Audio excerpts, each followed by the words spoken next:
ಇವತ್ತಿನ ಸ್ಪೆಷಲ್ ಹುರ್ಗಡ್ಲೆ ಲಾಡು. ತುಂಬ ಅಂದರೆ ತುಂಬ ಈಸಿ ಇರುತ್ತೆ, ಯಾರು ಬೇಕಾದರೂ ಮಾಡ್ಬೋದು. ಈ ಹುರ್ಗಡ್ಲೆ ಲಾಡ್ಗೆ ಪಾಕ ಹಿಡಿಬೇಕು ಅನ್ನೋ ಅವಶ್ಯಕತೆ ಇಲ್ಲ, ಹಾಗೆ ಮಾಡ್ಬೋದು. ಬನ್ನಿ ನೋಡೋಣ ಹೇಗೆ ಮಾಡೋದು ಅಂತ. ಒಂದು ಮಿಕ್ಸಿ ಜಾರ್ ತಗೊಂಡು ಅದಕ್ಕೆ 4 ಏಲಕ್ಕಿ, 1 ಕಪ್ಪಷ್ಟು ಸಕ್ಕರೆ. ಈಗ ಇದೆರಡನ್ನು ಚೆನ್ನಾಗಿ ಪೌಡರ್ ಮಾಡ್ಕೋಬೇಕು. ನೋಡಿ, ಈಗ ಪೌಡರ್ ಆಗಿದೆ. ಇದನ್ನು ಬೇರೆ ಬೌಲ್ಗೆ ಟ್ರಾನ್ಸ್ಫರ್ ಮಾಡಿಕೊಂಡು ಈಗ ಇದೇ ಮಿಕ್ಸಿ ಜಾರ್ಗೆ 1-2 ಕಪ್ಪಷ್ಟು ಹುರ್ಗಡ್ಲೆನ ಹಾಕ್ಕೊಳ್ಳಿ. ಹುರ್ಗಡ್ಲೆನೂ ಚೆನ್ನಾಗಿ ಪೌಡರ್ ಆಗಬೇಕು. ನೋಡಿ, ಈಗ ಪೌಡರ್ ಆಗಿದೆ ಎರಡೂ. ಈಗ 1 ಕಪ್ಪಷ್ಟು ತುಪ್ಪನ ಬಿಸಿ ಮಾಡ್ಕೋಬೇಕು.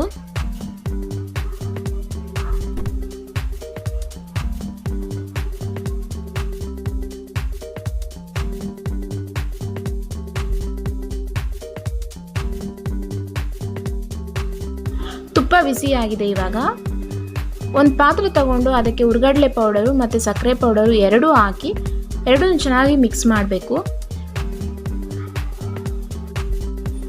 ನಿಮಗೆ ಈ ರೀತಿ ಮಿಕ್ಸ್ ಮಾಡೋಕ್ಕೆ ಕಷ್ಟ ಅನಿಸಿದ್ರೆ ಸ್ವಲ್ಪ ದೊಡ್ಡ ಮಿಕ್ಸಿ ಜಾರ್ ತಗೊಂಡು ಹುರ್ಗಡ್ಲೆ ಮತ್ತು ಸಕ್ಕರೆ, ಏಲಕ್ಕಿ ಎಲ್ಲನೂ ಹಾಕಿ ಒಂದೇ ಸಲ ಗ್ರೈಂಡ್ ಮಾಡ್ಕೊಳ್ಳಿ.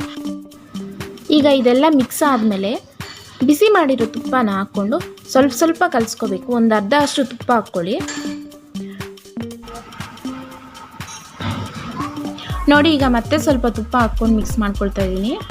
ಎಲ್ಲ ಚೆನ್ನಾಗಿ ಮಿಕ್ಸ್ ಆದಮೇಲೆ ಸ್ವಲ್ಪ ತಣ್ಣಗಾಗಿರುತ್ತಲ್ವ, ಆಗ ಉಂಡೆ ಕಟ್ಟೋಕ್ಕೆ ಟ್ರೈ ಮಾಡಿ. ಈ ಉಂಡೆಗಳನ್ನ ನಾವು ಬಿಸಿಯಲ್ಲೇ ಮಾಡಬೇಕು ಅಂತೇನಿಲ್ಲ, ಸ್ವಲ್ಪ ಕೈಗೆ ಇಟ್ಕೊಳ್ಳೋಕ್ಕಾಗೋಷ್ಟು ಬಿಸಿ ಇದ್ದಾಗ ಮಾಡ್ಬೋದು. ನೋಡಿ, ಈಗ ಅಮ್ಮ ಮಾಡ್ತಾ ಇದ್ದಾರೆ ನೋಡಿ.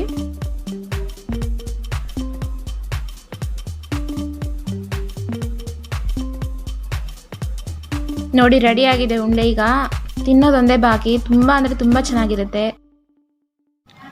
ಈ ಸ್ವೀಟ್ನ ನಾವು ಯಾವ ಸಂದರ್ಭದಲ್ಲಿ ಬೇಕಾದ್ರೂ ಮಾಡ್ಬೋದು, ತುಂಬ ಚೆನ್ನಾಗಿರುತ್ತೆ. ಎಲ್ಲರೂ ಇಷ್ಟಪಟ್ಟು ತಿನ್ನೋವಂಥ ಸ್ವೀಟ್ ಇದು. Marriage anniversary, birthdays, father's day, mother's day, Rakhi ಹಬ್ಬಕ್ಕೆ, ಈ ರೀತಿ ಯಾವ ಸಂದರ್ಭದಲ್ಲಿ ಬೇಕಾದ್ರೂ ನಾವು ಮಾಡ್ಬೋದು ಈ ಸ್ವೀಟ್ನ. ಎಲ್ಲರೂ ಟ್ರೈ ಮಾಡಿ, ಚೆನ್ನಾಗಿದ್ದರೆ, ಈಸಿ ಅನಿಸಿದರೆ ನನಗೆ ಕಾಮೆಂಟಲ್ಲಿ ತಿಳಿಸಿ.